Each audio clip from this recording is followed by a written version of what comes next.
आज पंढरपूरमध्ये सभा झाली आहे. काय वाटतंय, काय प्रचाराचे मुद्दे गाजलेले आहेत, वैयक्तिक टीका झालेली आहे? मला हेच सांगायचं होतं की पंढरपूरची निवडणूक ही पंढरपूरच्या विकासावर झाली पाहिजे. पंढरपूर हे कोट्यावधी भाविकरी या ठिकाणी दर्शनाला येतात. हे पंढरपूर हे आपल्या पश्चिम महाराष्ट्र नव्हे महाराष्ट्रातलं सगळ्यात मोठं तीर्थक्षेत्र आहे.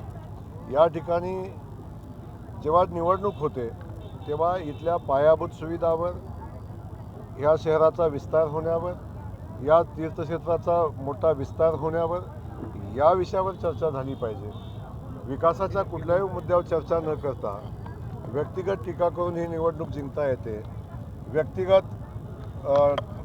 खालच्या पातळीवर जाऊन आणि मूळ विकासाचे मुद्दे सोडून आपण लोकांना बनवू शकतो अशा पद्धतीची भावना एक निर्माण करण्याचा प्रयत्न झाला आणि त्यातून ही निवडणूक लढण्याचा प्रयत्न झालेला आहे. पंढरपूरची नगरीतील नागरिक जनता सुज्ञ आहे आणि त्या सुज्ञ जनतेला माहीत आहे की या पंढरपूर शहराचा विकास कोण करू शकतं, या पायाभूत सुविधा मजबूत आहेत, आणखीन मजबूत कोण करू शकतं, आमची चंद्रभागा स्वच्छ कोण करू शकतं, इथं आलेल्या सगळ्या वारकऱ्यांना सुविधा कोण देऊ शकतं, आणि हे सगळं पंढरपूरकरांना माहिती आहे.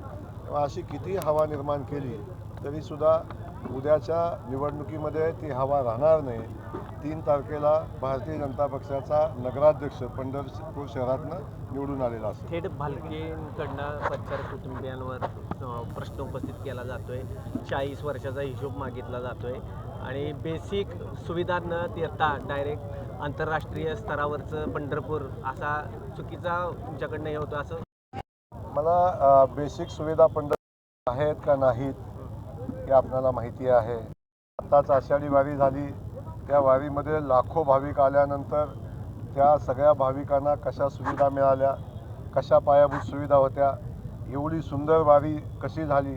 जर पायाभूत सुविधा नसत्या, इथं विकास नसता, इथं रस्ते नसते, इथं पाणी नसतं, तर आलेल्या भाविकांना एवढ्या सुविधा कुठून मिळाल्या असत्या. चंद्रभागा जे आपण बघताय, एवढी स्वच्छ चंद्रभागा, एवढं स्वच्छ वाळवंट आपल्याला कुठून मिळालं असतं. त्यामुळे आपण इथं बघतोय सगळ्या सुविधा ताकदीनं उभ्या राहत आहेत.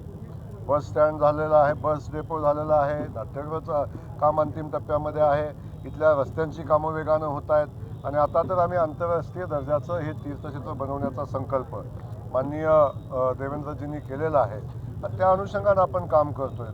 या ठिकाणी आम्ही MIDC करतोय मोठी.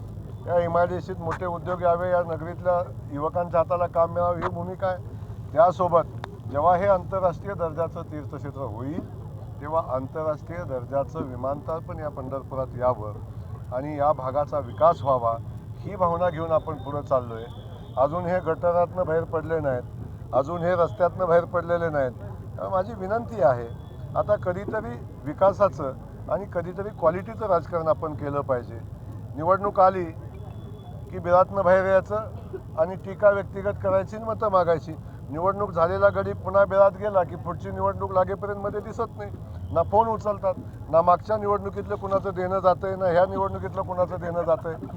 सगळी लोक आता बघतायत की या निवडणुकीमध्ये या पानटपरीवाल्याचं देणं आहे, त्या पानटपरीवाल्याचं देणं आहे, या चहावाल्याचं देणं आहे, असली परिस्थिती आहे. माझं म्हणणं आहे की आता आपण एवढं छोटं होऊ नये. पंढरपूरच्या नगरीमध्ये, विठुरायाच्या नगरीमध्ये विठुराया पाहत आहेत हे सगळं कशा पद्धतीनं चाललेलं आहे. तेव्हा माझं विनंती आहे की आता एवढ्या खालच्या दर्जाची निवडणूक न करता विकासावर निवडणूक करा. कळीचा मुद्दा ठरलाय पंढरपूर कॉरिडॉर, त्याच्याबद्दल मंदिर परिसरात